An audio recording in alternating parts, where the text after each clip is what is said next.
Greetings, folks. Let's adjust the view here.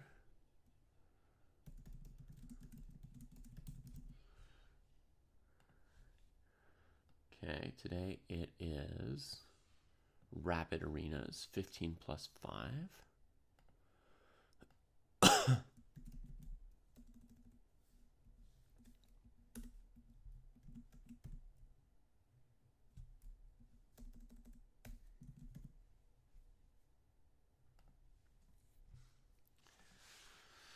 Hey, Sweet Blues, I don't think it is. Not that I know. I don't think that Chess Dojo has a Spotify account. I certainly don't.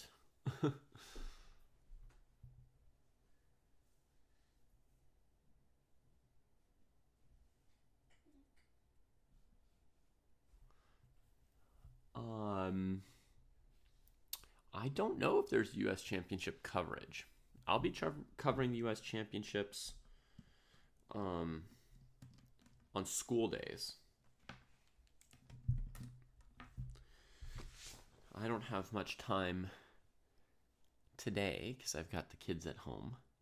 If the U.S. Championships round 1 is today, then coverage depends on Kostya. Hey, Mark's got the same question. I will be doing U.S. Championship coverage on school days. So I'm not committed to doing 100% full coverage of the tournament like I did for the Grand Swiss. But when I'm able to, I will cover it. So we're not promising full coverage, but some coverage. Yeah. Hey, Aram, how are you today?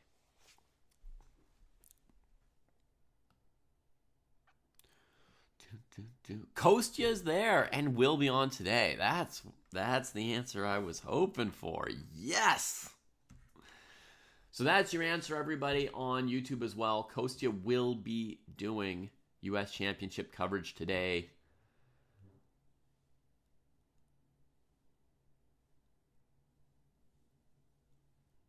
Okay.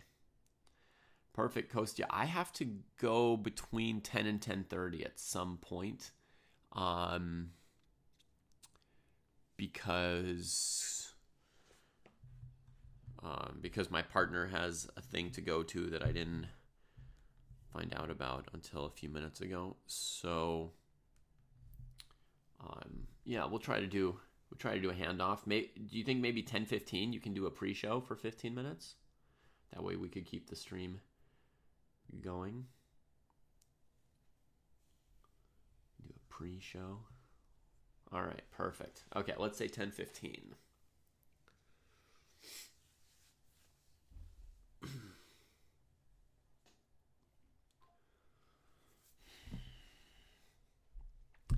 For some reason, I've got the song Lose Yourself playing in my head. Maybe I'm very pumped up for the U.S. Championships and I just didn't even know it.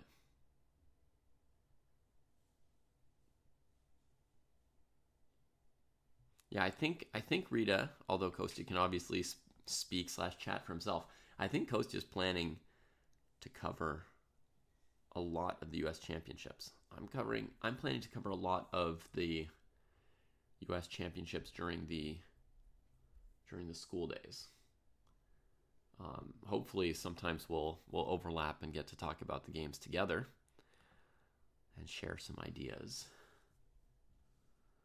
For anyone who doesn't know what we're on about today we're doing a rapid tournament, but the beginning of a big announcement is that we are planning to switch when we do rapid tournaments and when we do classical tournaments. So the Friday night fights, which is the time slot when we've been doing classical chess coverage of viewer games, right? The last maybe 2 years. That Friday night fight slot is going to swap to being when we do our rapid arenas and even occasional blitz tournaments.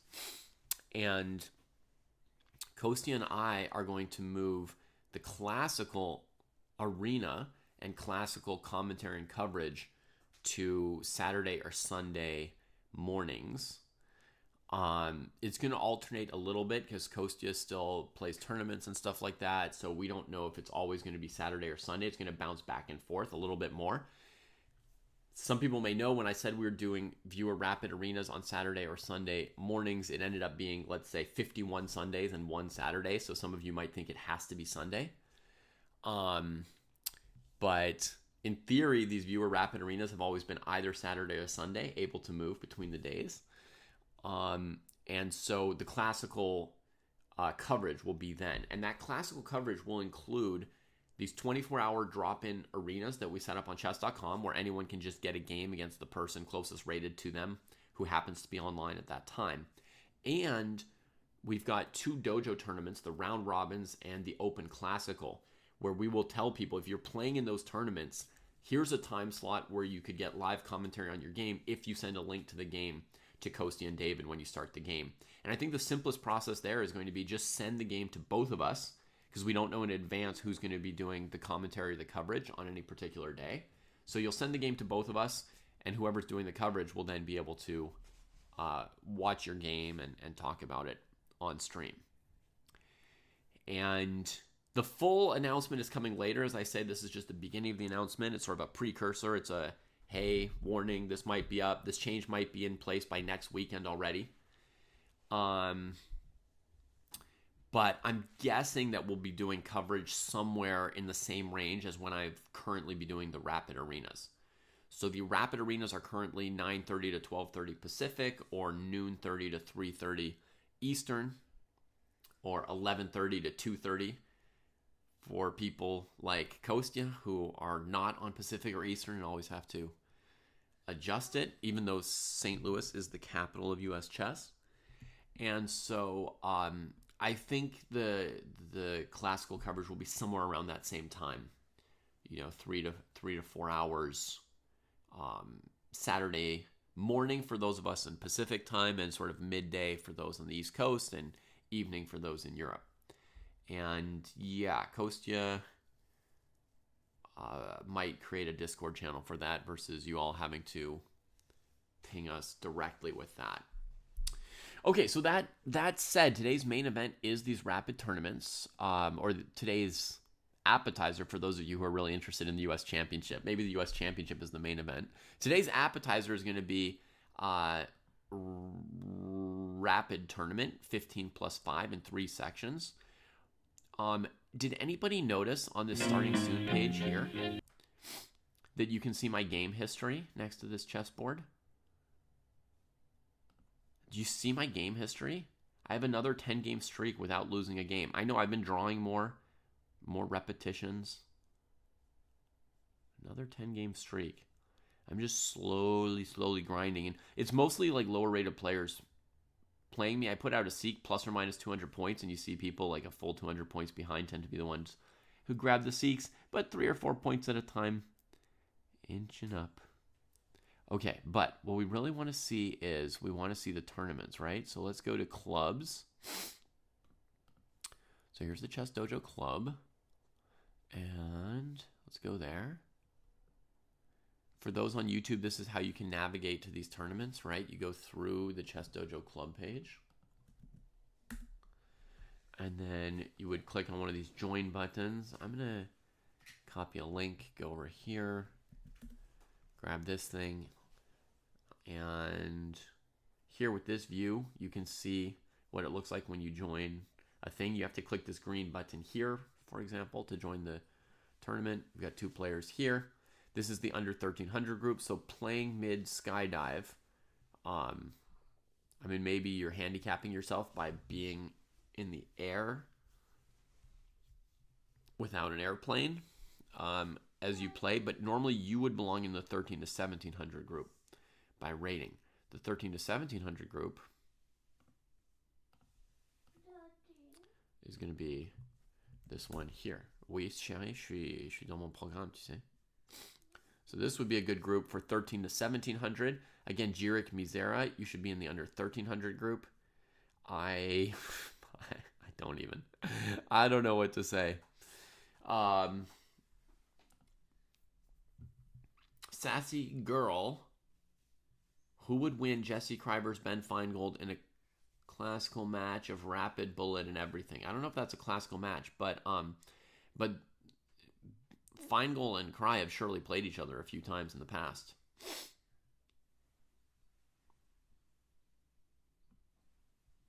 I'm sure they've played each other before. So folks, the 3 rating groups are by chess.com rapid ratings. So if you're under 1300, there's an under 1300 group. If you're between 1300 and 1700, there's a 1300 to 1700 group. And if you're over 1700, there's an over 1700 group, right? So here are the links to those 3 different arenas for those of you on Twitch. Hi, Be Conquered. Aristotle, yes, I speak French with my family and English with my stream. Good question. How does one get out of a rut in chess? One second. Hold on. I don't know if this how much I tried.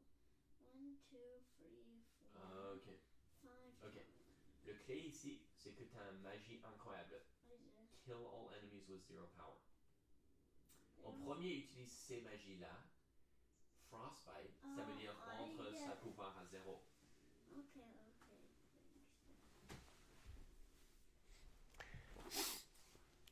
Okay. All right. So, how to get out of a rut? Yes. I've been wanting to make a video on that subject for our YouTube channel, and I will at some point. But since I haven't made it yet, I'm going to give you like a short-ish answer.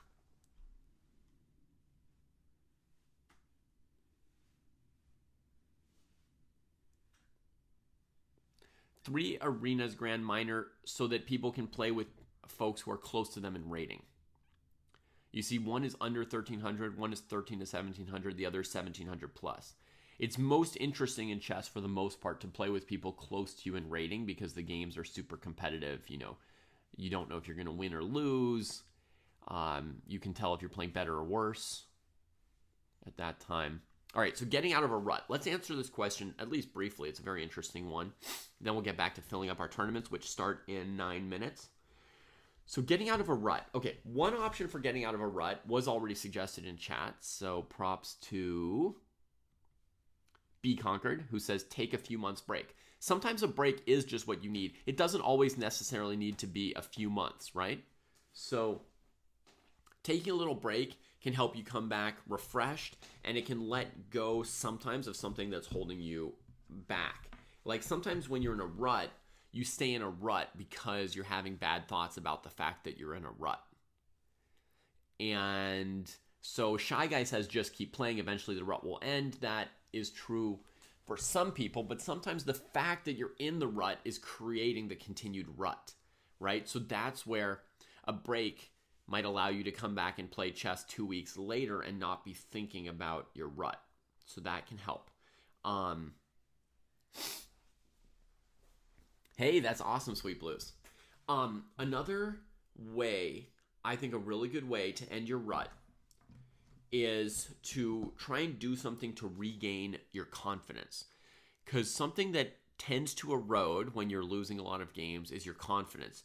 You start to lose the belief that you can win. You forget what it looks like when you do win. You forget what are your skills, right? When you play against somebody, it's a mix of your skills and capabilities against theirs. Je suis occupé, mon amour.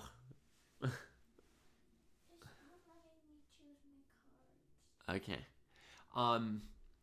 So it's a mix of your skills against theirs, and there are scenarios where your skills will prevail and scenarios where their skills will prevail. And, you know, normally if you played 100 games against somebody, you'd win some of the games and they'd win some, and there are different scenarios possible. So there's scenarios where you win, scenarios where you lose, scenarios where you draw, etc. As you lose a bunch of games in a row, you start forgetting what the scenarios look like where you would win. You can't visualize them anymore. You start to forget what your skills are. You lose confidence in them, and it becomes very hard to play well. So doing something to boost your confidence can really help when you're in a rut. Boosting your confidence, there's a few ways to do it. Somebody in chat mentioned, I'm sorry, I don't remember whose name it was. Somebody mentioned you could play against some lower rated players and win some games. So you remember the feeling of winning. So let's say you're 1600 and you're losing to other 1600s. We don't know exactly how far down you'd have to go, but maybe you try playing a 1400, see if you can win a game. If you can't, maybe go down and play a 1200. If you can't, maybe play a 1000 and slowly build yourself back up by rediscovering how to win some games. Another way to maybe remember how you win, and this is something that I do even when I'm not in a rut. This is a very generally useful thing to do. I think it's something I do just to help visualize victory and to build up my confidence and and sort of kindle my own best chess. Is you can keep a collection of your best games over time. So whenever you play in a tournament, if you play one or two good games, when you come home, put them in a folder for yourself somewhere, right? And have basically a playlist of your own greatest hits. You know what I mean? Best games of you, instead of best games of Paul Morphy or best games of Garry Kasparov. And then play through that list. And that will often get your confidence up a bit. It also reminds you of what your best skills are, so it helps you visualize, like, how could you get a victory, right? What do you do to get a victory? All right, and I'm going to give you one more tip, and then we need to get people into these tournaments and focus on that. And my son's constant question, si tu dois me laisser tranquille pour 5 minutes, mon amour, c'est juste impossible, ça. Si ça marche pas, fais autre chose, ok? T'as des livres, là, à lire. T'as du papier à travailler dessus. The other one, what was it going to be? Oh, yes. Remember what you used to really love about chess. Most everyone started off loving chess and having really a lot of fun when they played. And then you advance and then you get into measuring your rating and your performance. And am I getting better? Am I getting worse? Am I improving? Is it fast enough? Are my openings good enough? Is my this, my that? Did I throw a game? Blah, blah, blah. So go back in your mind to times when you played tournaments and really enjoyed them, or games. If you're in a rut online and you've never played OTB, still the same. Think about, where were you? What was the situation? Did you have friends around? Were you alone? Were you in France? Were you in the US? Were you playing rapid chess? Were you playing slow chess? Were you playing bullet? Were you playing bug house? Like, think about the conditions of when you were really enjoying chess and then get back to that. I think this was a key moment in Firouzja Alireza's career. He was trying to get into the candidates, and he set up these crummy matches with the retired French GMs to try and farm them. And it didn't work out. And he was in a crisis in his chess. And it was a really embarrassing moment publicly for him as well, because he'd tried to cheat, basically, and he'd failed at it. And it was really pathetic. And then he went and played a normal open tournament. I think it might have been in Rouen. A 7-round tournament, open tournament, like he hadn't played probably in 8 years. And, I've got to take this phone call. Anyway, he played an open tournament. He had a lot of fun. He remembered that it was fun. And then he rekindled his love of chess. So that's what you want to do. Go back to your fun roots. Grüß dich, Daddy. Wie geht's? Guten Morgen. Mir geht's gut. Ich bin mitten in einem Schach-Broadcast, aber ich habe eine Minute. Was läuft? Ja.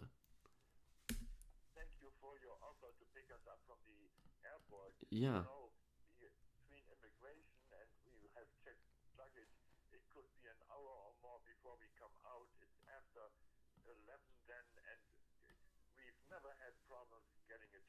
Mm-hmm.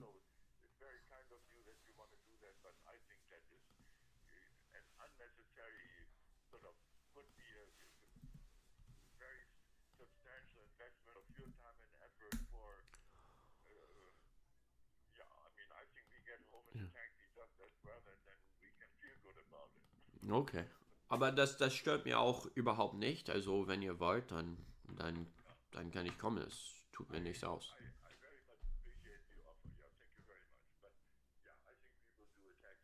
Okay.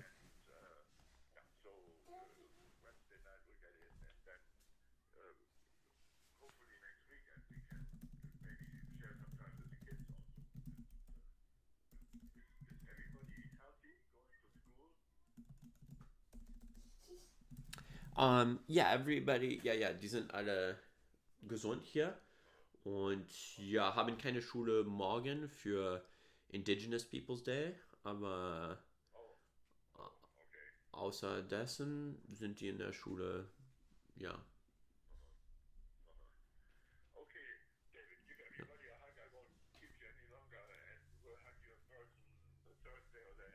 Super. Ich freue mich darauf. Bis bald, Daddy. Tschüss.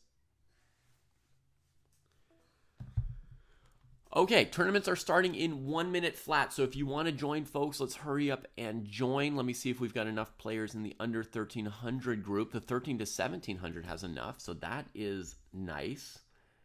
Oh shoot, the under 1300 group is empty. It looks like it's probably going to get canceled. I'm really sorry to our under 1300s. If it does get canceled, we'll just move you into the 13 to 1700 group. People really can't find their way into the proper sections today. They just don't want to, what can you say? Anyway, the top section has plenty of players, so we'll have at least 2 arenas going today, which is very nice. And since games are about to start, let me just make 1 or 2 quick little announcements about how the arenas work, folks. Do not listen to commentary while you play. Do not use computer assistance either, obviously. Do not ask your grandmaster friend to suggest moves to you. During your games, it's just you and the board. Turn everything else off, mute your phones, alerts, or whatever. Close it, ignore it, and just play your games. Yeah. Just play your games. I am going to hang out, it looks like, for about 40 minutes, Charlie, and then Kostya is going to take over with a U.S. Championships broadcast, yeah? So we're going to start with some coverage here, and then I'm going to be called away to family time, and it's going to work perfectly because Kostya wanted to cover the U.S. Championships, and frankly, I want Kostya to cover the U.S. Championships, right? So, okay, look at this craziness from E. Rosenberg. Yes. Great to see Evan here. And he's playing the Jobava London, but then into like a super bonkers line with one move. The character of the position completely changes, becomes crazy weird. Hey, Starting Chess. Doing well. Yeah, I've got a GM friend. It's nice.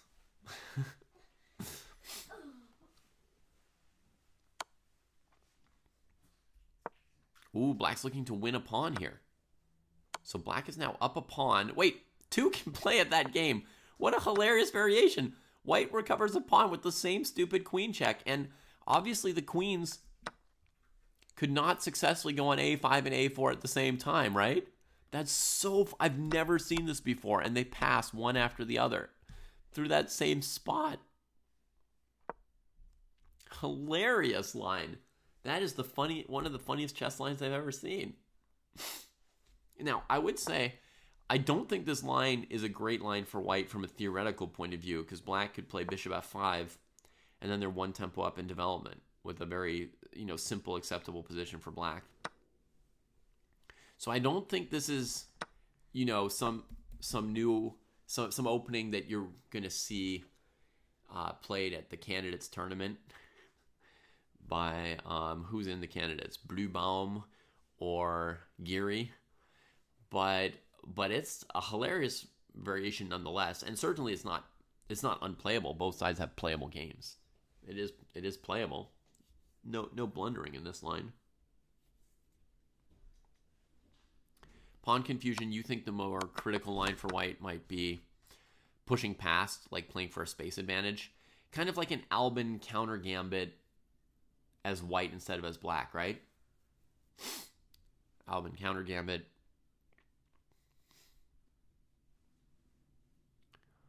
And then if Black challenges your center immediately, you either have this check.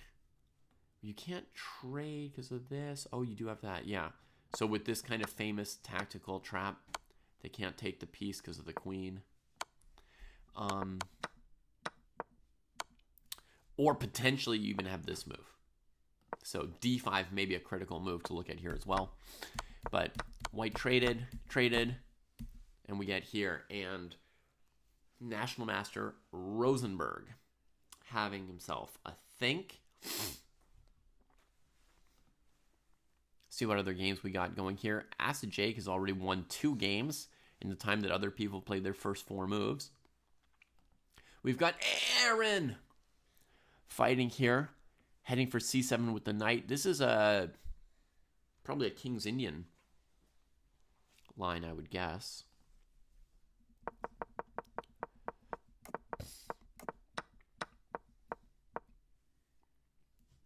This line's good for black against the bishop on e3, but with the bishop on c1, I was wondering how the bishop got to f4, whether white had lost time with bishop e3, f4, but it seemed like white wasn't down in time, so this explains it. This is probably a very, very risky position for Analysis Dragon, would be my guess. Knight c7 looks like a heavy threat. The d-pawn is currently hanging. Black wants to trade on e4, but not at the cost of losing a rook. Black has queen b6 check available. I don't know if that really stops knight c7 at all. Black needs a heck of a move just to get into this game. Maybe a d4 pawn sack.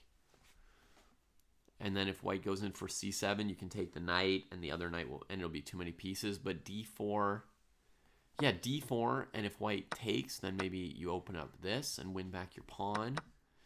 And black just played knight a6.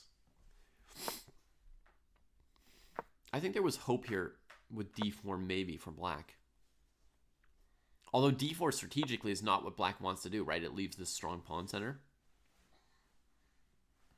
And it's possible that white keeps an advantages with knight a4, not coming back to take the pawn, just still trying to play these moves.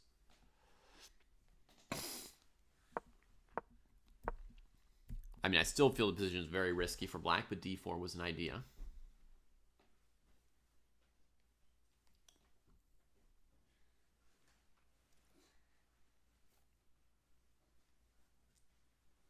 T'as l'air confortable, c'est bien. Oui, chouchou. Has this ever happened to you when you can't actually get the cards?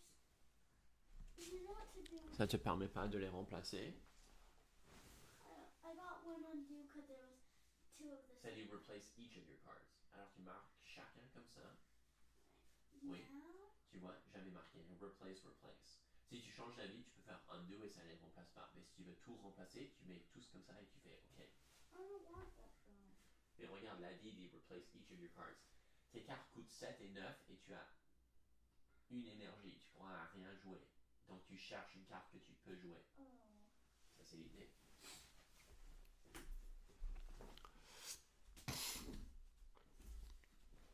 Okay, so Aaron spent quite a bit of time on this move. There's 1 or 2 promising options for white. The most basic is to take this pawn, but even that you could take with the pawn or the knight first. And there's a second option of going into d6 with the knight. I'm going to guess taking with the pawn and leaving the knight here is maybe the right move. Yes!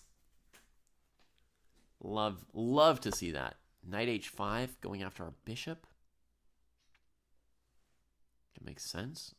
Have to drop back somewhere pretty passive.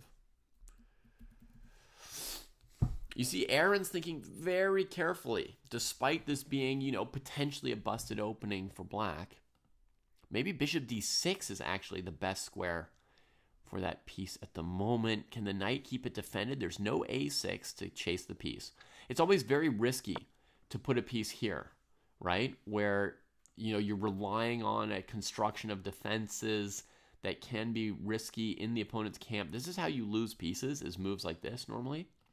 But here black has no a6, and if they go bishop d7 and take, you actually have a second knight that can come back and still defend the bishop. So I think here, exceptionally, Aaron could go bishop d6 to keep the bishop on a more aggressive square. But it's always a little concerning to do that, and I don't know if it's way better than coming back, but White's got weak dark squares. So they have to be very careful about this piece. It's a very important piece for white. I don't know if you... Whoops, that's just me. Sorry. Aaron, of course, did not play that move. I don't know if everybody sees or feels this, but with these pawns on light squares, no pawns on dark squares for these entire 4 central files, this piece becomes very important.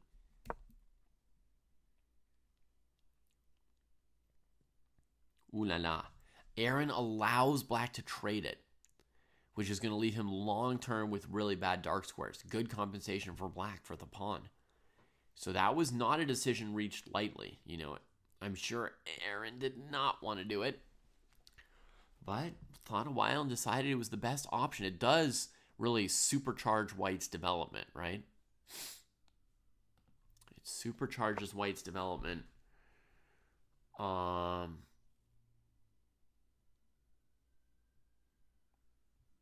Versus spending time moving this piece multiple times because we think it's such a valuable piece. And this is the thing, there's always different values in chess. Now I'm realizing this one here is defended by the knight. Black could maybe trade this. So black could go takes, and then go here, threatening these pieces. Then you've got to get out of there. And you have to be careful how you do it, because black actually has this threat. Winning a piece. Oh, no. Oh, my goodness. At first, I didn't even look at bishop takes c3. It's often a blind spot in King's Indians and some other bishop g7 openings that the bishop is so valuable that people don't even look at bishop takes knight because they can't imagine ever making that trade strategically. But here, there's a big threat with queen b6 check. To win these pieces, they're very loose. There might not even be any move here for white. Let me think. You could play queen a4, hoping to put your queen on b5 and stop this. But then they don't even need the check because the bishop's just hanging. Oh my goodness, if Aaron saw bishop takes c3, I wonder if that's really true. That bishop d6 loses to bishop takes c3. I need to computer check it, because if so, I'm going to use it as a puzzle. It's so cool, like a bishop takes c3 move. It doesn't quite win for black, so I can't use it as a puzzle.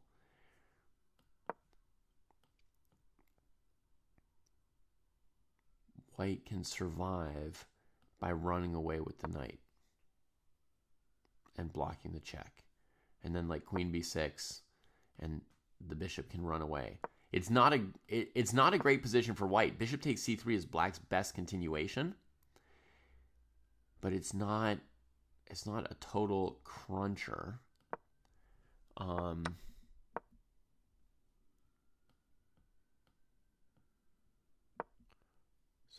So I wanted bishop d6.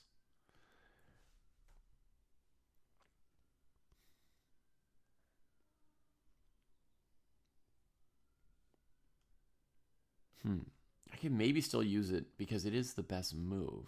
Let me grab that position.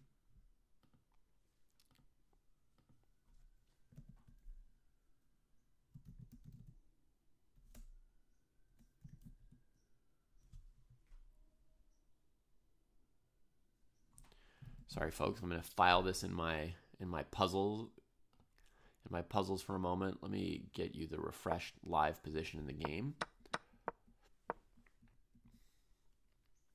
So you can follow that while I find this.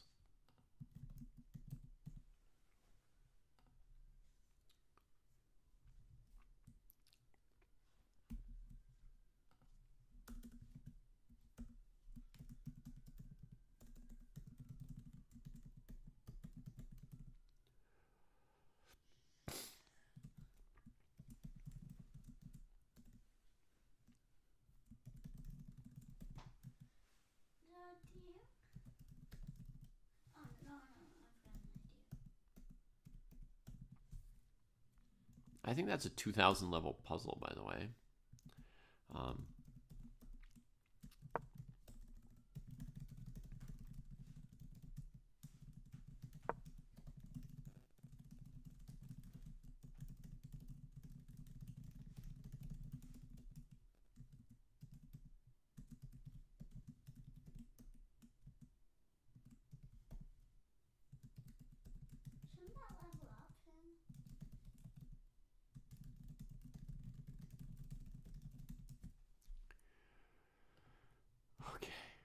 All right, I saved it.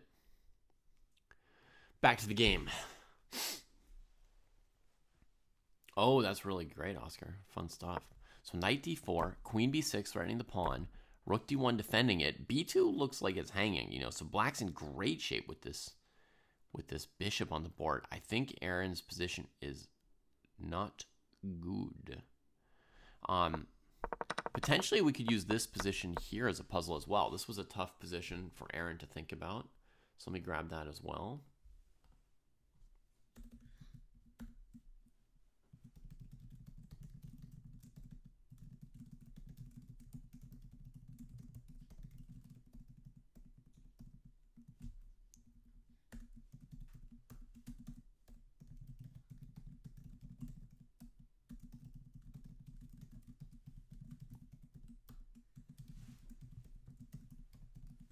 Yeah, I think that's a good solid puzzle as well.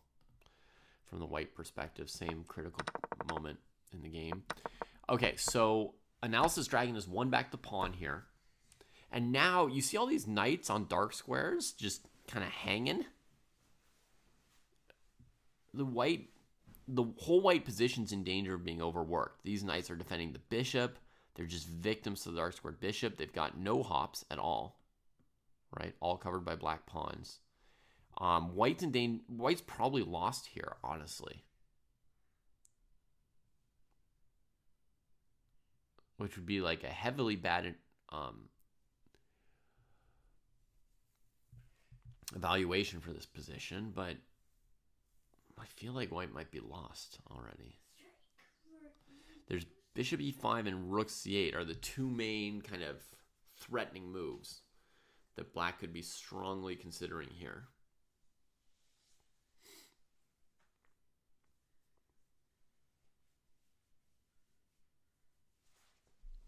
So here's some variations. Bishop e5, queen e4, bishop h2. Queen e3, bishop h2. Queen d2, queen d2, rook d2. Oof! It's sad to have all your pieces on dark squares when the opponent has the only dark squared bishop. So bishop e5, only move queen h4. We have to keep the queen on the knight so that if black takes, we can take with our queen because the rook is busy over here. I think we just got a move from Analysis Dragon, and they traded their bishop on d4. That is bizarre. Are they going for rook e2? Was it that simple? This move's been played, giving up the gorgeous bishop, and then rook e2. Okay, with threats immediately on g2, so things might simplify.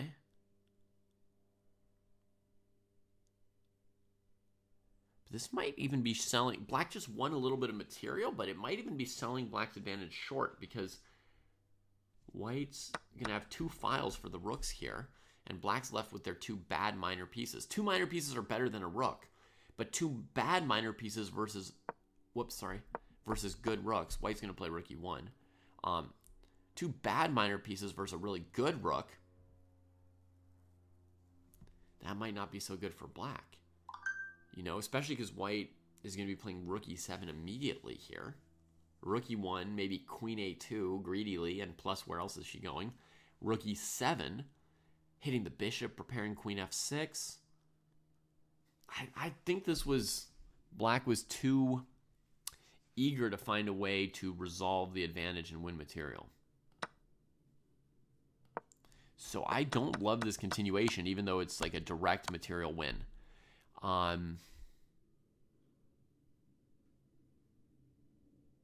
Bishop e5, queen h4. I didn't see a winning move for black here. I will say I didn't see a knockout there yet.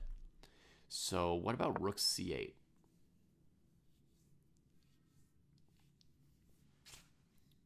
That's a very simple move that looks very simply crushing. Yeah, I mean, if you look at that move for 5 seconds, developing your last piece, right? Attacking their barely defended stuff. I mean, that's just winning. That's not a very hard move to come up with. I gotta say, not to offend Analysis Dragon, but these 2100s, they can find that move, and that move is just it's just lights out. You know, if white moves the knight somewhere, first of all, they can't. Your bishop's attacking it. Second of all, you'll have check over here, and then you can take this piece or this piece, depending how they recapture. You know, similar knight e4 is going to drop this piece because the queen's defense gets blocked off. Bringing the queen back to try and defend will surely lose something at minimum like this on the dark squares. A rook.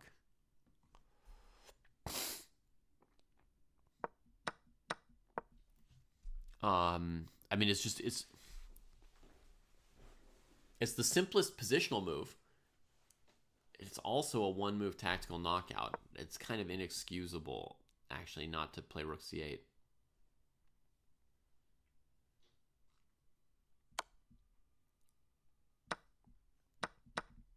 But we're going to get a far more interesting position now with this imbalance of the rook against knight, bishop, and these two connected passed pawns over here. And white having one pawn here. Very, very imbalanced. But you can see that suddenly everything black has looks kind of lame, right? Like the connected passed pawns, they're not threatening to queen.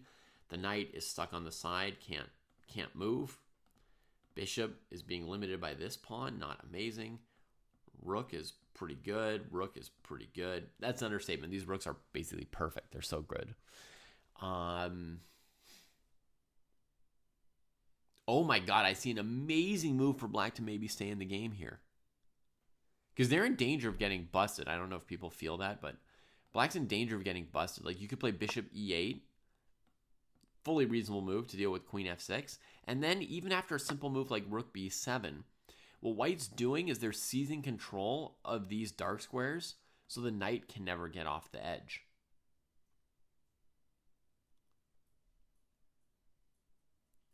And then this knight is so bad, you know, it's hard to imagine how black saves the game. And black also has to calculate the move d6 with the idea of d7, which might also be good enough. But black may have an amazing move right here. I see a potential defensive idea. Queen a3, attacking the two rooks instead of saving the bishop. Then there might be a better move for white, but the most obvious move for white against queen a3 would be rook c to e1.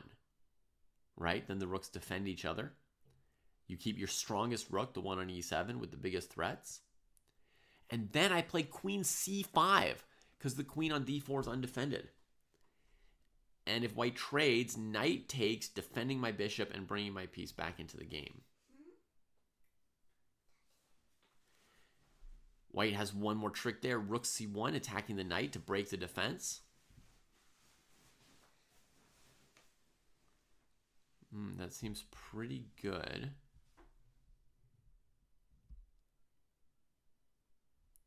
King f8, d6, knight b3, rook c7, bishop to e6. And black gets to the endgame with the two pieces against the rook. White has some chances, but that's really a good option for black. Oui, chérie. Ça renvoie quelqu'un dans leurs mains. Attends un moment. Je pense que tu peux faire un petit peu mieux. Je vais te montrer.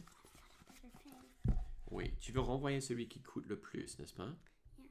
Okay. The one who's their master. Donc, reprends ça. Fais ça sur le petit. Et puis renvoie le maître. Ouais.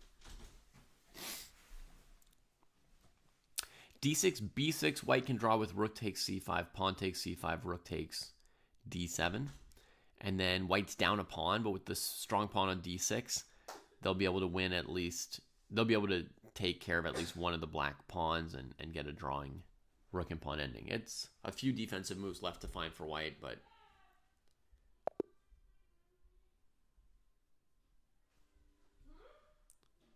In the game, black tried to develop a new piece. That's a good instinct and all, which would have really helped black on the move where rook c8 was winning. But Aaron showed the power of the rooks. Boom! Back rank. When you've got open files, when you've got 7th ranks, when you've got control of the dark squares. Oh my goodness.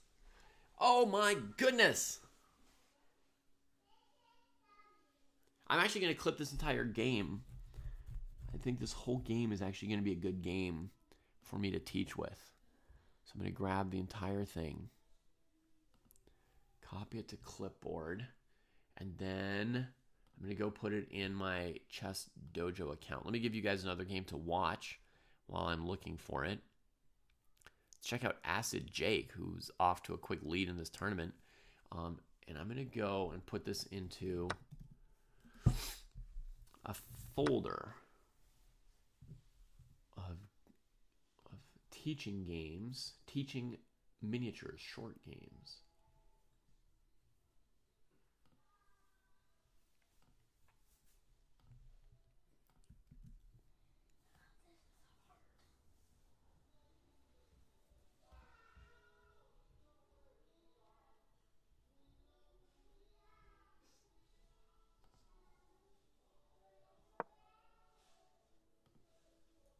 Beautiful.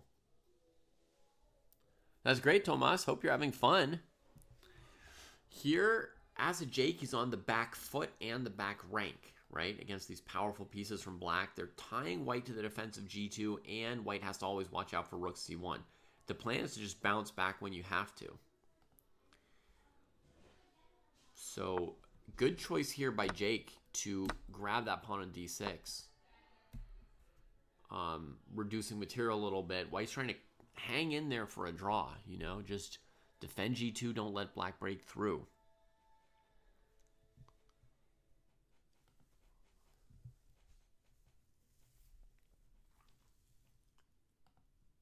Good game, Aaron. We watched it, so you can obviously check the VOD later if you want to see what I thought of the game.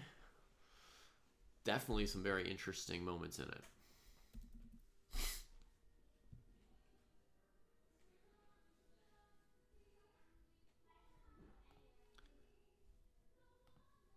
Let me refresh this page and just check. I'm going to fix the current events right there too. Yeah.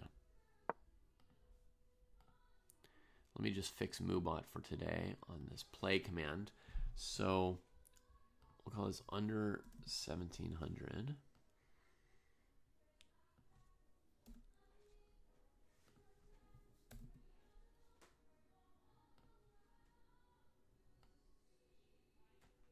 There we go. All right, updated MooBot.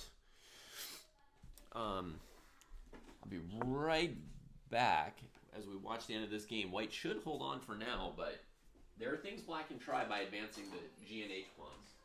Are there any outlets over here, David? In the stairs? In the stairs, yeah. Not that I know of. Could you leave the stair lights on? I went over to Pruess and to do to light the stairs. I thought there might be one at the top. There's none at the Did top. this suck? Is there none at the top? Well, no, because I'm making a very dim lighted path to mommy and daddy. Oh, I see what you mean. No, so nothing. You're not seeing anything. No, we could leave this on with the dimmer We're gonna have to do that. on, I guess. Yeah, it goes dimmer, but only at the top, and it goes like mommy and daddy. Mom, how's this?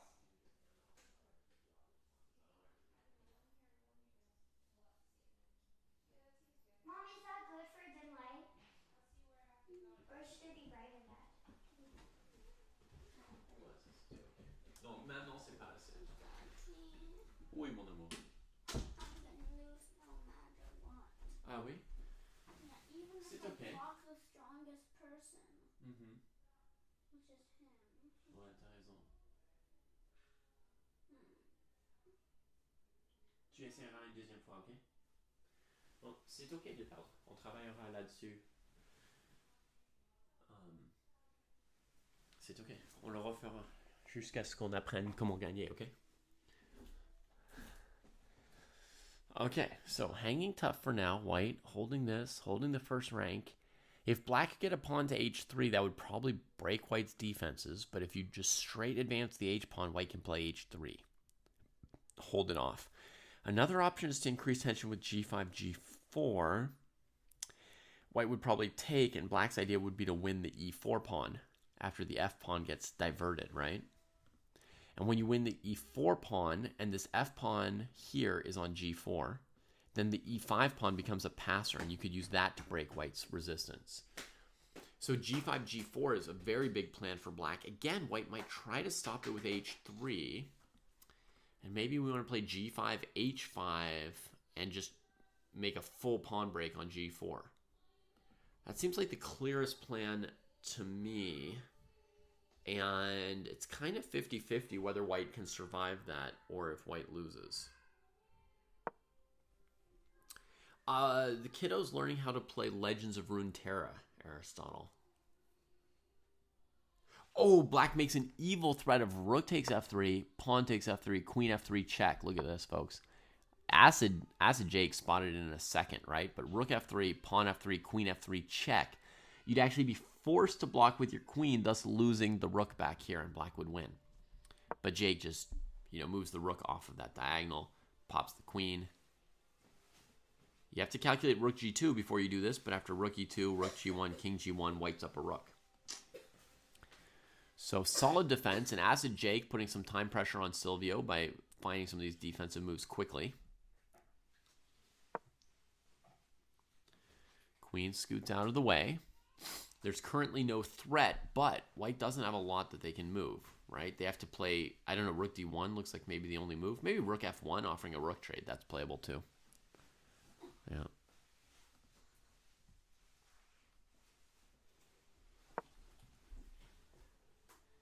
I had to restart. Okay. No, I'm thinking of what to do. Oh, essaye de garder ce champion, il est très très fort lui. Daddy? Oui. I don't know how to make him better. Quand tu auras fait des stuns ou des recalls 6 fois, il deviendra plus fort. Tu as déjà fait 4 fois. 4 fois what? Recalls? Oui, 4 stuns ou recalls. I did recalls? Je sais pas lequel tu as fait, chérie. L'un ou l'autre.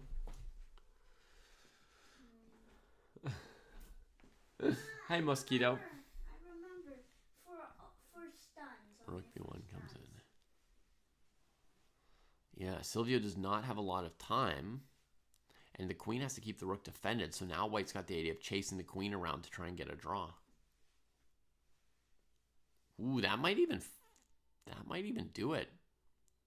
That might save this game for Acid Jake. Wow. Super.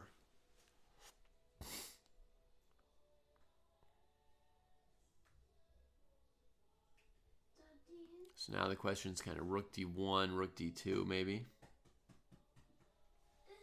Wait. This part is actually impossible to keep my thing. My champion. Moi j'aurais fini en 12 minutes et je pourrais t'aider alors. Ok. Mais tu peux continuer à essayer tout seul, peut-être tu le trouveras.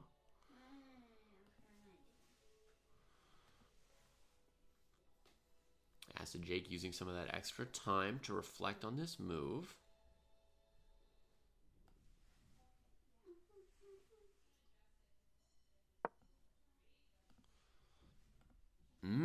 Goes to force a trade, yes. If one rook or queen gets traded, by the way, folks, then Jake is very safe to draw this endgame. Very safe.